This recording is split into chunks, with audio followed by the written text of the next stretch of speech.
मित्रों, आपको अपनी सफलता की कहाँ तक आशा है? सामाजिक सुधार कई तरह के होते हैं।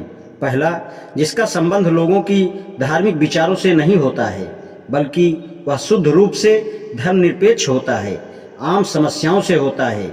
जबकि कुछ सुधार धार्मिक विचारों या धर्म विशेष की समस्याओं से संबंधित होते हैं।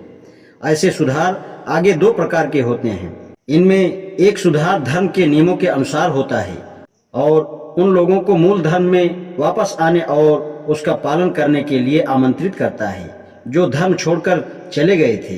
दूसरा सुधार न केवल धार्मिक नियमों पर प्रभावकारी होता है, बल्कि उन नियमों के बिल्कुल खिलाफ भी होता है। इनके समर्थक लोगों को प्रेरित करते हैं कि वे उन धार्मिक सिद्धांतों को नहीं माने, आदेशों को नहीं माने और उनके विपरीत आचरण करें। जाति व्यवस्था ऐसी ही कुछ धार्मिक विश्वासों का स्वाभाविक परिणाम है जिन्हें शास्त्रों की मान्यता मिली हुई है। शास्त्रों को अलौकिक प्रतिभा संपन्न ईश्वर की प्रेरणा प्राप्त संतों के आदेश लिखे हुए हैं। वे संत चमत्कारिक बुद्धि के स्वामी थे, इसलिए उनके आदेशों को नहीं मानना महापाप है। लोगों से जाति प्रथा को छोड़ने के लिए कहना अपना धर्म छोड़ने तथा महापाप करने के लिए कहने के समान है। जाति व्यवस्था को मिटाना एक ऐसा सुधार है जो तीसरे प्रकार के सुधार में आता है। सुधार का पहला व दूसरा मार्ग आसान है, लेकिन तीसरे प्रकार का सुधार मुश्किल ही नहीं बल्कि लगभग असंभव है। हिंदू अपनी सामाजिक व्यवस्था को बहुत पवित्र मानते हैं और जाति प्रथा को ईश्वर के विधान का आधार मानी जाती है। इसलिए जातियों से जुड़ी पवित्रता और ईश्वरीय विधान की भावनाओं को खत्म करना बहुत जरूरी है। मेरे एनालिसिस का अर्थ है कि आपको शास्त्रों व वेदों की प्रामाणिकता व मान्यता का नामो निशान मिटाना होगा। मैंने जाति व्यवस्था को समाप्त करने के तरीकों व मार्गों पर इसलिए जोर दिया क्योंकि सही मार्ग को जानने के लिए सही तरीकों को जानना बहुत महत्वपूर्ण है। यदि आपको सही तरीकों व मार्गों के बारे में मालूम नहीं हो तो आपकी सारी कोशिशें असफल होंगी।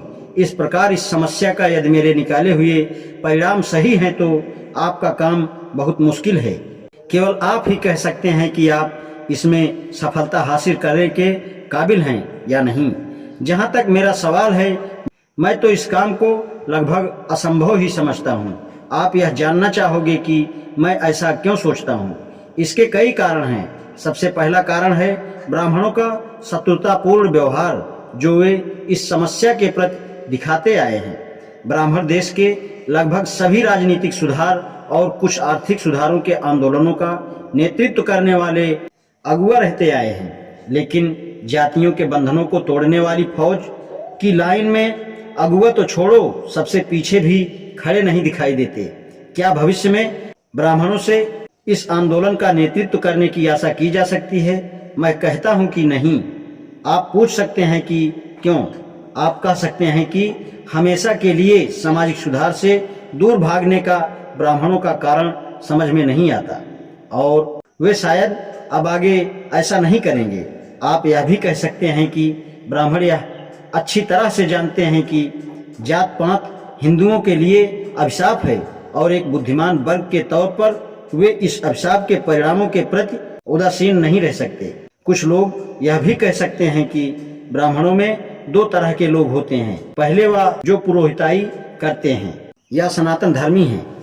दूसरे ऐसे भी ब्राह्मण हैं जो पुरातन पंथी रूढ़िवादी नहीं हैं और धर्मनिरपेक्ष प्रगतिशील ब्राह्मण हैं।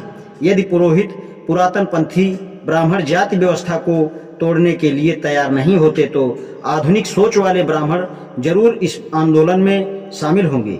आपके यह तर्क सुनने में बड़े ही आकर्षक, लुभावने व ग्रहण करने लायक लगते हैं, लेकिन इन सभी तर्कों की बातों में यह भुला दिया जाता है कि जाति प्रथा के समाप्त होने से ब्राह्मणों का ही सबसे अधिक नुकसान होगा। तो क्या यह आशा रखनी चाहिए कि ब्राह्मण जाति प्रथा को खत्म करने वाले आंदोलन का नेतृत्व करेंगे? क्योंकि जाति प्रथा खत्म होने का अर्थ है ब्राह्मणों की शक्ति व सामाजिक प्रतिष्ठा का अंत होना। आप आधुनिक विचारों के ब्राह्मणों से आशा कर सकते हैं, लेकिन क्या उनसे आशा करना चाहिए? क्योंकि जाति प्रथा खत्म करने का आंदोलन अपने ही भाई पुरोहित ब्राह्मणों के खिलाफ ही होगा। ऐसी स्थिति में प्रगतिशील ब्राह्मणों से भी आशा करना बेकार है। दोनों ब्राह्मणों में फर्क ढूंढना व्यर्थ है। दरअसल दोनों ब्राह्मण एक ही जाति के अंश और नजदीकी रिश्तेदार हैं। दोनों ब्राह्मण एक ही शरीर की दो भुजाओं की तरह हैं। यदि एक भुजा पर हमला किया जाएगा तो दूसरी भुजा उसकी रक्षा में जरूर उठेगी। इस बारे में मुझे प्रोफेसर डाइसी की किताब इंग्लिश कॉन्स्टिट्यूशन में लिखी एक महत्वपूर्ण बात याद आती है।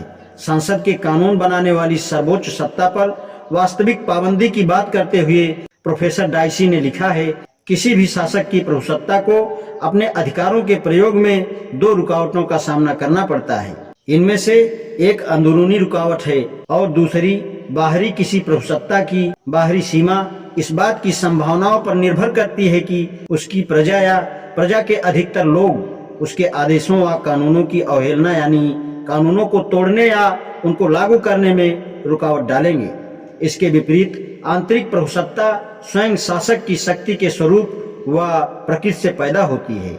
यहाँ तक कि सभी अधिकार अपने कब्जे में करने वाला निरंकुश शासक भी अपनी शक्ति का प्रयोग अपनी परिस्थितियों के अनुसार करता है जिनमें वह रहता है, और उसकी शक्ति तथा प्रकृति का निर्माण उसके समाज की परिस्थितियों व नैतिक मूल्यों पर निर्भर रहता है। आज इतना ही, शेष आगे। धन्यवाद।